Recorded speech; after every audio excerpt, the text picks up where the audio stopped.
Bom, se está havendo uma certa repetição no comportamento não adequado, a gente tem que observar se não está havendo um ganho secundário, né?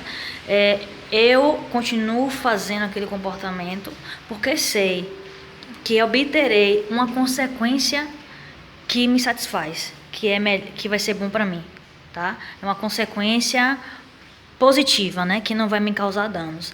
Então, às vezes a criança se comporta de maneira assim, porque é o único momento em que o pai e a mãe estão presentes, o único momento que o pai, mesmo brigando, é uma forma de dar atenção para ela, certo? Então a mãe fala: obedeça a seu pai, ou vice-versa. Então, ali há uma dinâmica familiar, há uma conversa. Então, o ganho secundário é que mesmo meu pai brigando comigo 1, 2, 3 vezes, mesmo eu sendo punido, eu vou continuar fazendo, porque para mim mas eu necessito de algo como a atenção do meu pai, certo? A criança percebe. Ela percebe isso nessa dinâmica familiar, tá? Dá para se observar que muitos pensam que a criança não percebe esse tipo de coisa, mas o que a criança quer na fase inicial da vida dela, até os seus 5 anos, 6 anos, né? Durante a infância toda, mas principalmente nesse período inicial, é o período que ela está construindo uma personalidade. Então ela precisa que o pai, a mãe, dê para ela um suporte. Se esse suporte não é dado, pode ter certeza que de maneira a criança está aprendendo, às vezes não de maneira benéfica para ela, não de maneira que ela se sinta bem, tá? Outra coisa que é importante tratar é o seguinte: não adianta você tentar mudar o comportamento se internamente já existe na criança determinadas crenças que causam nela uma aversão. Deixa eu ver se eu explico direito. Se você tenta modificar aquele comportamento que eu tinha falado antes, de subir na mesa, reclamar e tal, aí nós conseguimos modelar esse comportamento através de quê? Falando com ela de uma maneira melhor, né? Dizendo para ela que realmente, se ela se comportar sem subir na mesa, comer o prato todo, comer a comida que está no prato todo, naquele horário certo, ela vai ganhar, e realmente é para dar, certo? O reforço para a criança. Ela vai ganhar ou um brinquedo, ou uma coisa mais simplória, que também não demande uma questão material, né? Ela vai ganhar um beijo da mãe, ela vai ganhar um passeio mais tarde, com o pai e com a mãe, um passeio, vai tomar um sorvete com o pai e com a mãe. Então tem que ser tudo linkado nessa questão de família. Que não pode ser perdido esse vínculo familiar, tá? Então, como eu disse, não adianta a gente consegue modelar esse comportamento a partir desse exemplo que eu dei. Os pais começam a fazer isso, mas eu te pergunto, internamente, certo? A crença da criança sobre quem ela é, sobre o que ela causa na família, se ela tem um papel naquela família, tá? Como tratam essa criança. Será que depois que o pai e a mãe procurou o psicólogo, será que já nessa etapa da vida da criança, ela já não ficou incutido nela determinados pensamentos, determinadas crenças, né? Que é chamada dissonância cognitiva acerca da família. Já não está impregnado nela aquilo? Tá? Pronto. Se eu mudo o comportamento, é lógico que eu recebo outros estímulos, certo? Eu obtenho outras consequências mais positivas, deixo de ser punido. Mas eu te digo uma coisa, é importantíssimo, é isso que nós fazemos, modelamos, mudamos comportamentos. Mas eu te pergunto, internamente essa criança, como é que ela está? Certo?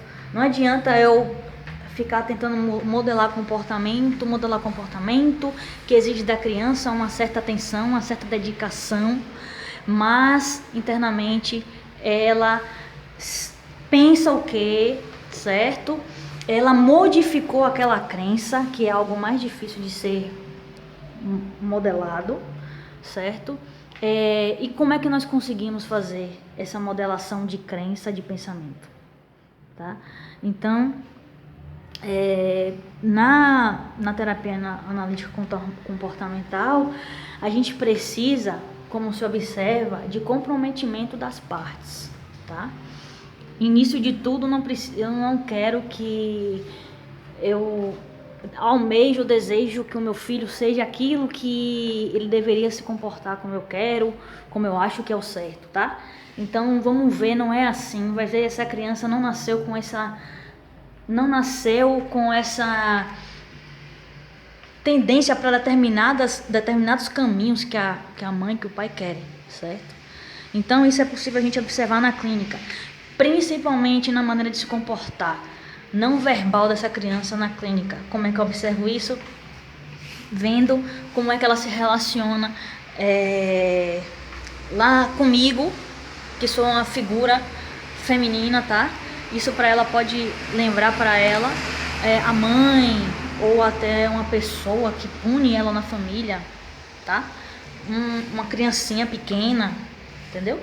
Então, eu preciso observar ela no que ela faz e não no que o pai e a mãe tá falando, tá certo? Porque existe uma divergência entre o que o pai e a mãe quer e o que a criança quer. Eu não vou modelar comportamento de criança se a criança não quiser, porque o meu vínculo terapêutico é com a saúde da criança, tá bom? É com a mente, com o comportamento da criança, não com o que o pai almeja que ela faça. Como eu disse, eu posso estar sobrecarregando uma coisa que não faz efeito, em vez de estar construindo com a criança uma crença que ela tem, que pode ser transformada em uma coisa muito positiva. Baixa autoestima, por exemplo, crenças ligadas a baixa autoestima, pode ser, ou eu vou ficar tentando fazer o desejo que o pai quer em cima dela. Então, isso não é bom para desenvolvimento infantil. Queria deixar bem claro. A criança não é um modelo parental que o pai e a mãe almejam, tá certo? A criança nasceu com uma cognição, com uma percepção diferente do pai e da mãe.